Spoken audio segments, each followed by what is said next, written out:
महफिल में तुम लोग अगर जाना, महफिल में तुम लोग अगर जाना, महफिल में तुम लोग अगर जाना, महफिल में तुम लोग अगर जाना। ये जो अभी कलाम लिखाया है, ये मालेगांव से शायर आए हमारे अजीत सागर साहब, बस इन्होंने अभी जवाब लिखा है, जवाब फरमाए।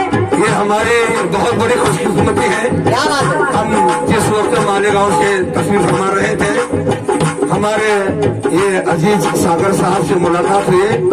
इनका सागर तखल्लुस है, ये बड़े अच्छे कलाम लिखते हैं। मैं अल्लाह तबारक तआला से दुआ करता हूँ, अल्लाह ताला उनको उम्र दराज करे और इसी तरह कलामों से उनको नवाजे।